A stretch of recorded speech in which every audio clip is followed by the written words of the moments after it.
is Merendi Leverett. I am a health and wellness consultant, exercise physiologist, holistic healer, and also a business strategist and coach. And I wanted to say thank you from the bottom of my heart for joining me today in my workshop, which is called Stepping Back to Step Up, which of course is the name of the chapter that I have written for the book Goodbye Busy, Hello Happy. So I guess the purpose of my workshop today is probably more me talking at you, because it's not an interactive workshop, unfortunately, but if we had the opportunity to do it face to face, it would have been a lot more interactive with you. But I do ask that during the presentation or the workshop, feel free to pause and, work through some of the activities or content that I'm talking about, because sometimes it's quite easy to just watch the video, the webinar, the workshop, and then kind of forget what was discussed. So I will try and remember during my workshop to remind you to pause and do some reflection, do some journaling, do some notes, and hopefully by doing that you'll get a lot more out of my workshop. So essentially, as I said, my chapter's called Stepping Back to Stepping Up, or to Step Up. You can see in the background here my banner, so synchronistic, I guess. As I said, I'm a health coach, so I say to my clients all the time, is it time to step up and be your own health boss?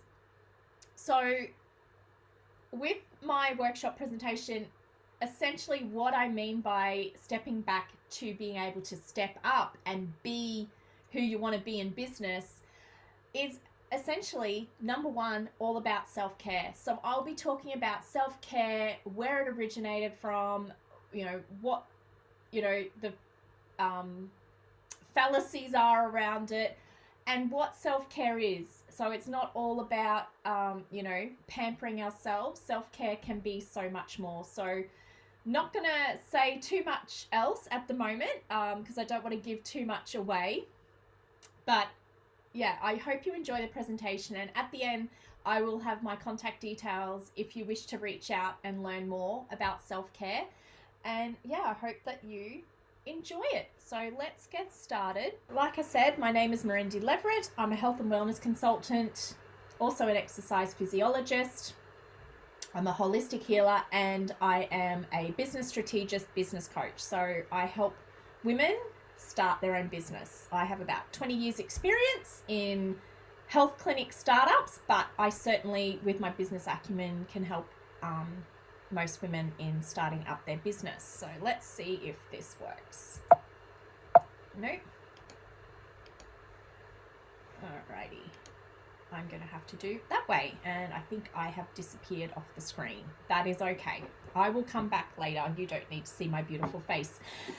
Alrighty, so what is self-care? Well, I thought the best thing to do was to go and source the information from the World Health Organization, because everyone knows who they are. So essentially, they define self-care as the ability for individuals, families, and communities to promote health, prevent disease, maintain health, and to cope with illness and disability with or without the support of a healthcare provider. And I felt like this was such a good example of self-care because, as you'll see during the presentation, we cover areas where people feel self-care is being self-indulgent, being selfish, when it's not that at all. If you're able to take care of yourself first and foremost, which is what I talk about in my chapter of the book, you are then able to help other people in your community, your family, in your inner circle as well. And we do have to rely on healthcare providers. Like I said, I'm an exercise physiologist, but I'm all about encouraging self-management. I'm happy to help guide people and show them what exercises they need to do to improve their illness or improve their injury, that type of thing. But at the end of the day, you have to take responsibility for your own health. And if you don't, you can't really afford to have someone hold your hand every day. and, you'll lose motivation. So like I just said before, self-care is not associated with self-indulgence or being selfish. It actually refers to you being able to take care of yourself so that you can maintain being healthy, and it's also about being mentally well, that you can go out and do your job, you can be the best parent that you can be the best partner, wife, daughter, help care for others, and you can essentially do all the things that you need to do in your everyday life. And, that you're able to accomplish what you want to do or need to do in your day or your week. Now, how many of us out there just feel so exhausted by the end of the day, or you've got this very long to-do list and you're just like, oh my God, I didn't get through it. I'm the worst person in the world. That is okay. That is, I think we as individuals, humans, and in particular women and mothers, we set ourselves up for failure by giving ourselves these very, very long to-do lists and expect ourselves to get all this stuff done in, a relatively short period of time, normally trying to get it done during the school day. So, with self-care, it's actually about taking the steps to take care of your own physical and emotional health needs so that you can be the best version of yourself. So that you can be the best person for your children, for your partner, for your husband, for your own parents, for your extended family, for the people at work, people in the community. And I guess when it comes to self-care, a lot of people forget that by engaging in self-care, it actually helps reduce stress and anxiety. Like I said, it doesn't have to be about going and getting a pamper. It could be just as simple as doing a meditation or going to do some exercise. Could be spending time out in your garden. All those extracurricular activities or things that I refer to as things that bring you joy or give you joy help with reducing your stress and anxiety. I guess the prime example I can give you is I had a client once tell me that she discovered that her blood pressure would become markedly reduced when she went and spent an hour in her little room doing her quilting. So her GP had asked her to monitor her blood pressure, and so one night she actually forgot to measure her blood pressure, so she's like, oh, I better go and do that. And she was quite pleasantly surprised that it was quite low. She's like, my goodness, what had happened? And she realized because she'd been in her room quilting, which brings her joy, helps zen her out, it actually helped lower her blood pressure. So yeah, doing anything that you enjoy, could be cooking, could be sewing, could be reading, whatever, you will notice that naturally your blood pressure will lower. So self-care also includes everything related to being physically healthy. So things like hygiene, nutrition, seeking medical care when needed. And it's also all the steps as you as an individual take to help manage stresses in your life and how you take care of your own health and well-being. If you're not, eating well, or you're not taking your medication regularly enough, you are not engaging in self-care at all. So self-care is essentially anything that you do for yourself that feels nourishing and happy. And like I keep saying, I like using the term that brings you joy. So what are some of the benefits of self-care? So if you practice self-care regularly, the benefits can be quite significant and quite varied. And of course, they are linked with positive health outcomes, such as what we just spoke about before, reduced stress, an improved immune system, increased productivity, improved self-esteem, reduced resting heart rate, reduction in blood pressure. We know there's so much research out there showing that external stresses, whether it's, stress at work, stress at home, financial stress, emotional stress, grief, they will affect your body on a physiological aspect, such as increasing your heart rate, increasing your blood pressure. So by participating in activities of self-care, you can help reduce that over the long term. So why do we need self-care now? Well, according to Google Trends, and yes, I had to go to Google Trends because I guess, I could have gone to the research articles, but I feel like people watching this workshop or listening to it would probably find that Google Trends is probably something of more interest to you than, say, a research article. But they actually said that the number of searches for self-care has more than doubled since 2015. So if you think that's 5 years ago, people are obviously more aware of their need for self-care and their need to help manage stress and anxiety in life. And as we know, in society today, anxiety and depression is at an all-time high. And of course, with COVID-19, being present over the last 2 years, 2.5 years now, stress has also skyrocketed. So in 2019, researchers published a self-care framework in the BMJ, which is a research book. It's not a book, but where they publish research, essentially like a journal. Thank you, journal, to specifically point out that in addition to self-care being the types of activities individuals will do on their own to help promote physical and emotional wealth, it also found that the ways the individuals interacted with their health clinicians and the healthcare system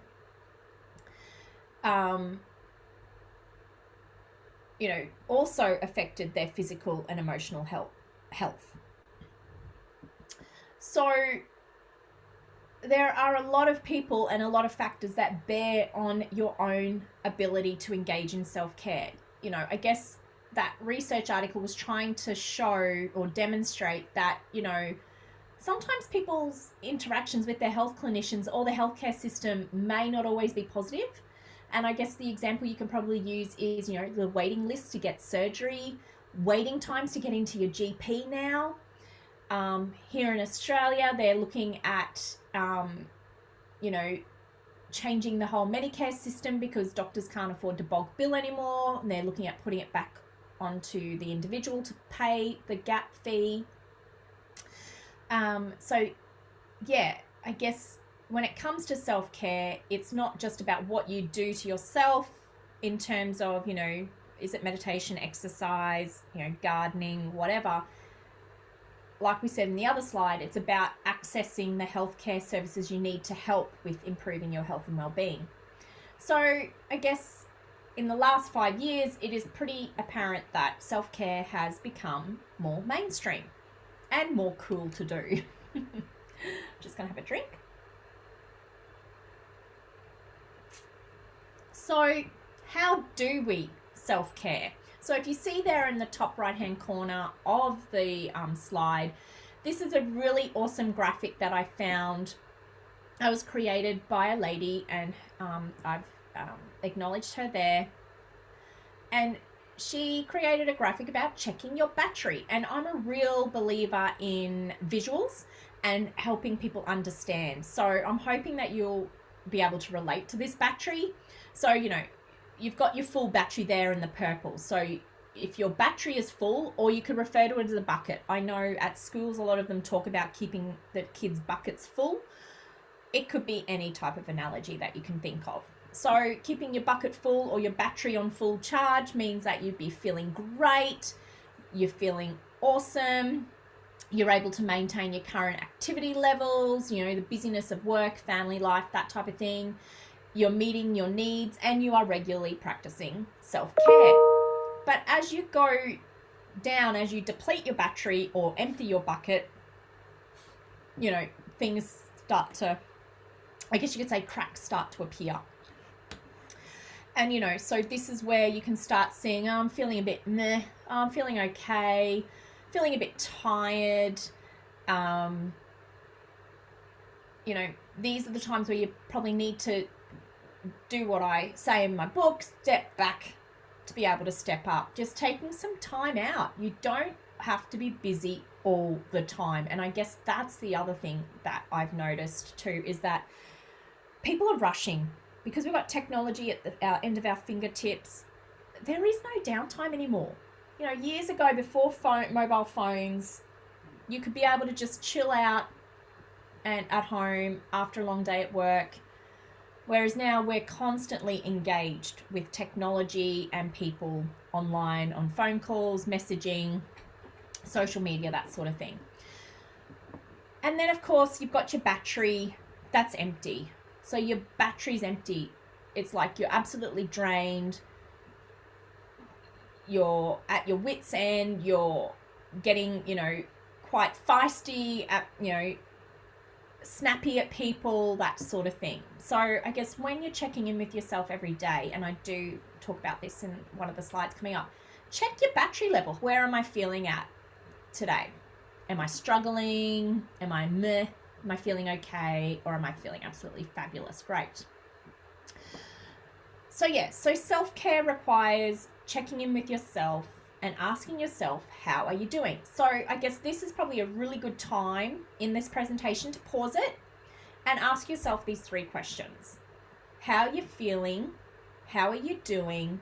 And what is your body asking for, or what is your body needing right now? Now, I know this might feel a little bit woo-woo, and it probably is, but you know what? You need to check in with your own body.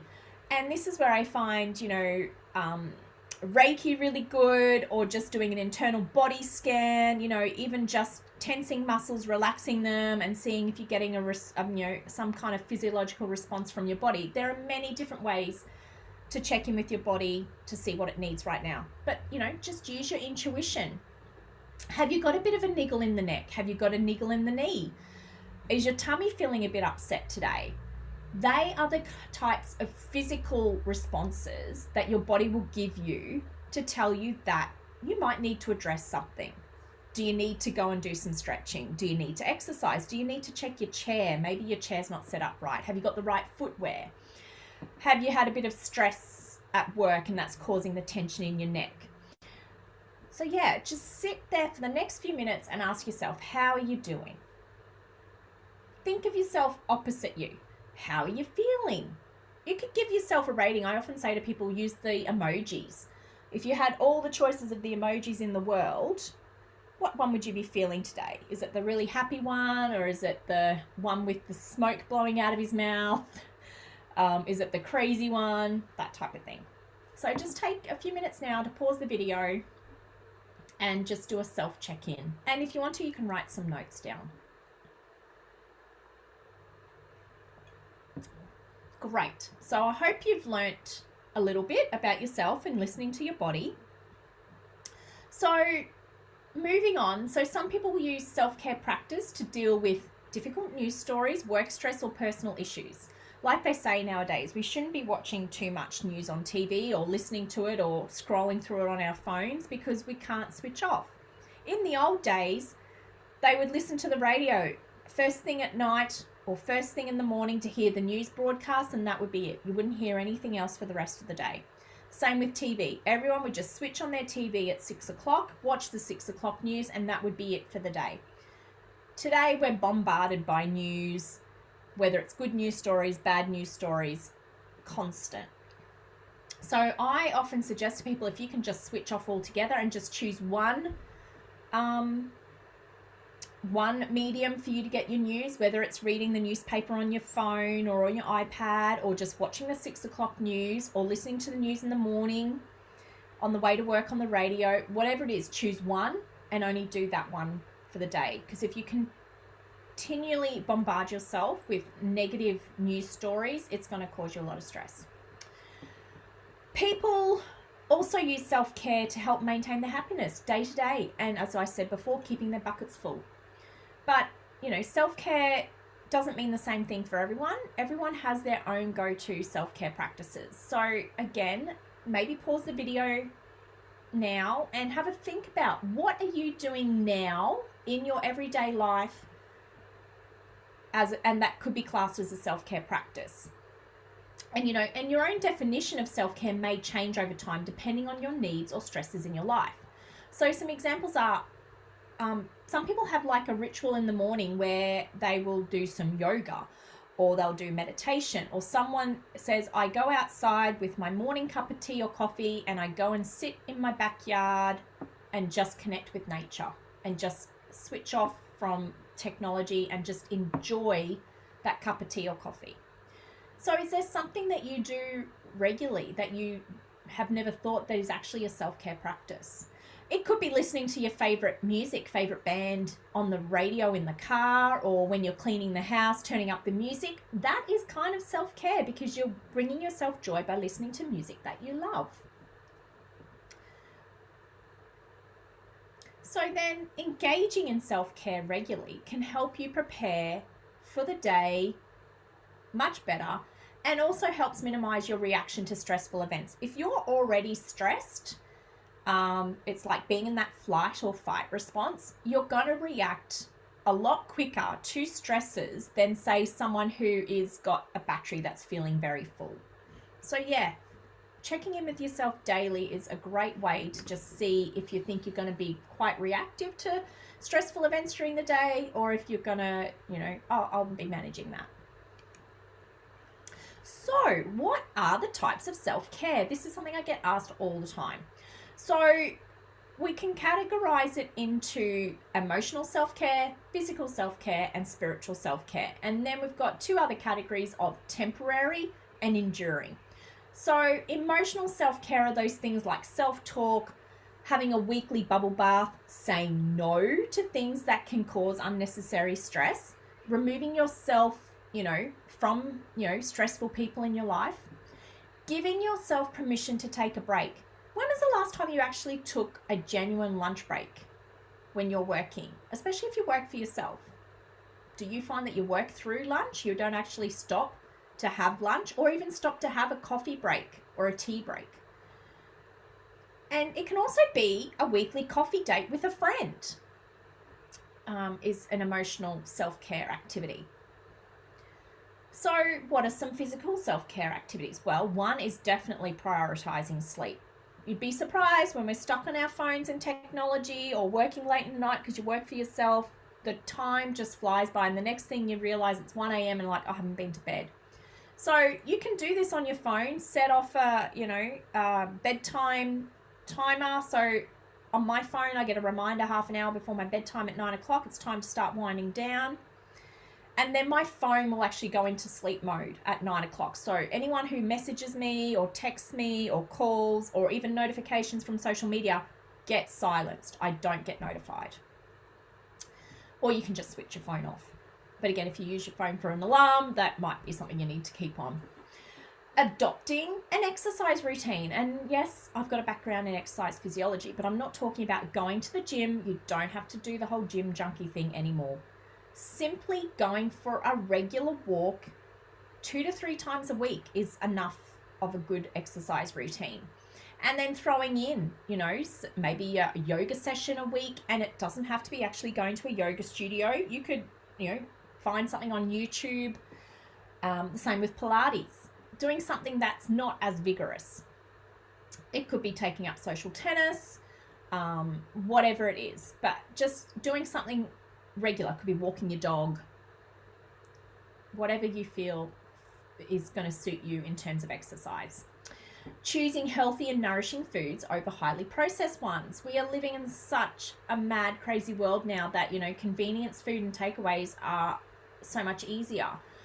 But, taking the time to choose healthier or nourishing foods over highly processed ones, even if it's just a small change, can make a massive difference. It could be, okay, I'm actually going to make sure I've got 5 vegetables on my plate at dinner tonight, or I'm going to make sure I eat my 2 pieces of fruit per day, or I'm going to make sure that I drink my 2 liters of water per day. Just making one simple change in your healthy or your eating routine is going to make you feel so much better. And of course, the other things that, help promote physical self-care are your things that we always know and think about are your massages and facials, pedicures, all that sort of thing. Just going to have a quick drink. And then, of course, we come to our spiritual self-care. So whether you are religious or a spiritualist or whatever, you know, some people attending a regular religious service is their idea of self-care, and that's great. It could be spending time in nature, could be meditation, maybe incorporating regular acts of kindness into your day. Have you ever done that? Pay it forward, shout someone else's coffee. Gives you a real sense of gratitude. Maybe someone's short on change and you give them the change to pay to make the difference. It could be doing volunteer work, or like a lot of people are doing nowadays, are gratitude journals. Just at the end of the day, writing a few notes about what you are grateful for that particular day.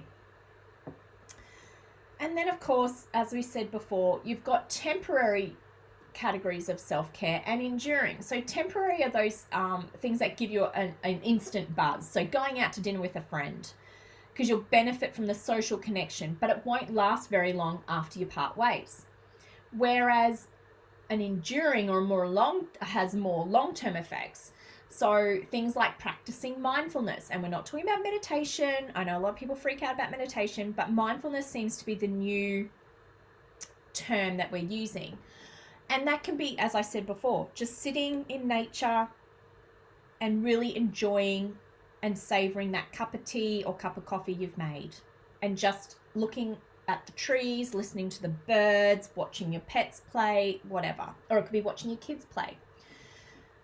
But practicing mindfulness regularly can actually lead to positive changes within the brain, such as improvement in memory processes and regulation of our emotions. Because like I said before, you get so busy in your day-to-day, you can get really scatterbrained. So even if you just take 10 minutes a day, you choose what time of the day it is, and just take time to switch off. You switch off all the devices, you don't answer your phone. It could be just sitting there quietly in your thoughts. It could be looking off into the distance. It could be pointing out 10 things that you can see in your immediate, area of vision. As I said before, people have like a tea ceremony.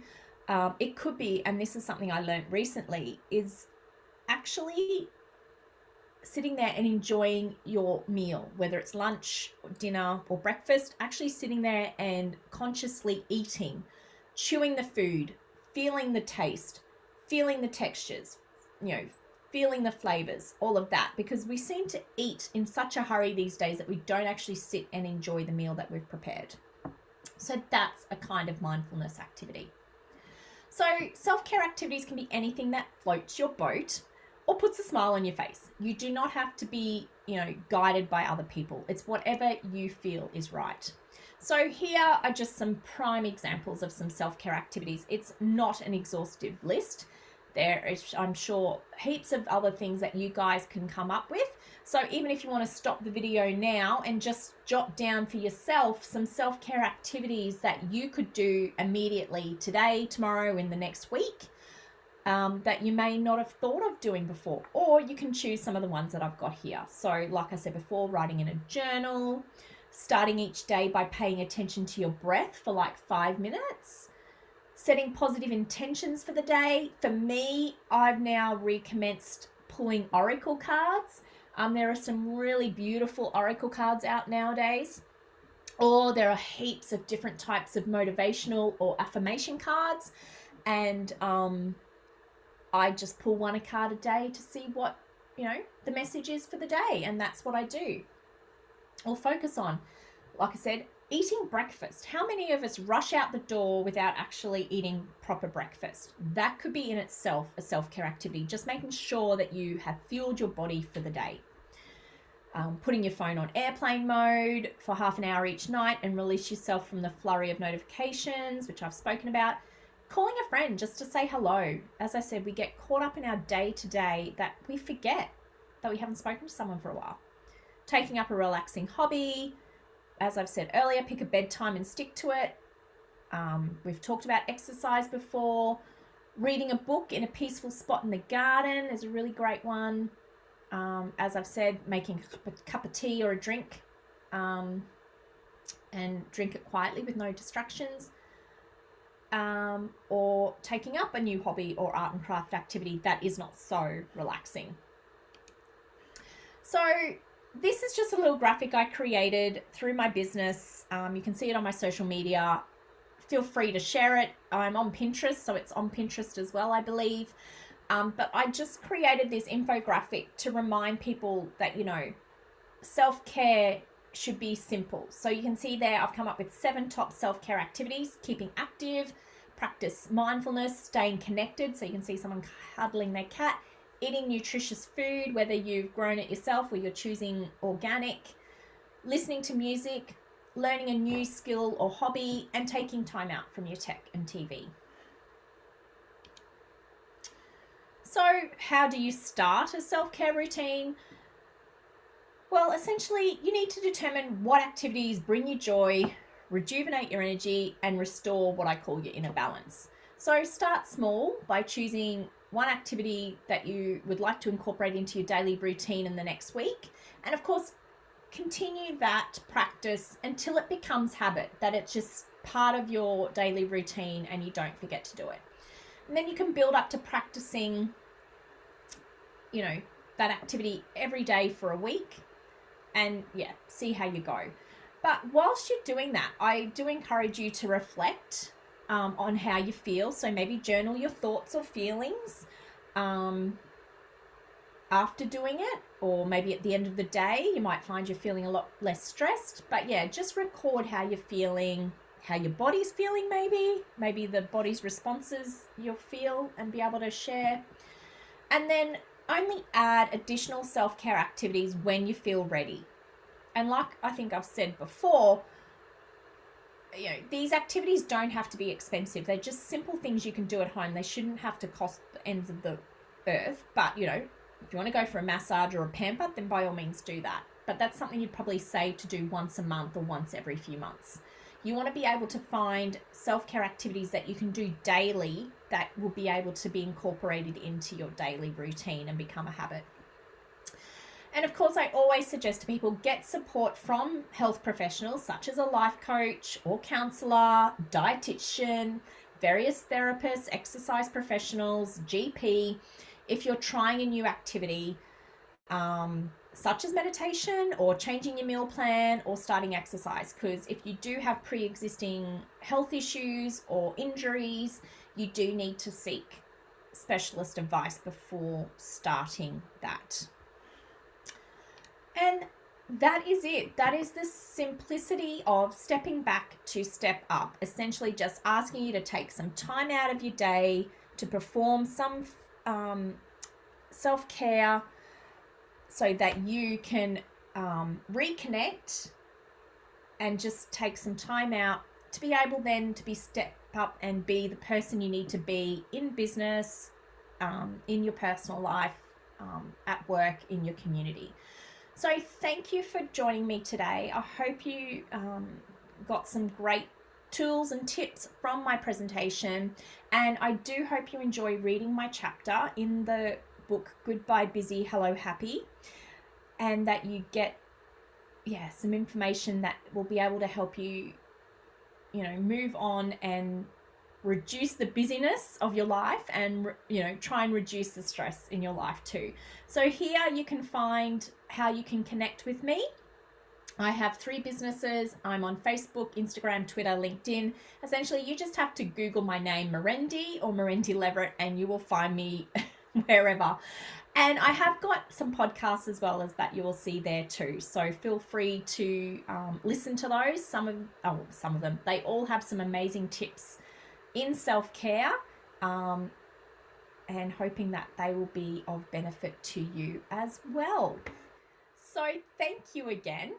I look forward to connecting with you all soon, and I would love to hear from you once you've read the book on how you found it, and if you found my chapter, you know, informative or inspiring. And I hope that you love all the other ladies' stories and advice in their chapters too. Thank you, and look forward to chatting with you soon.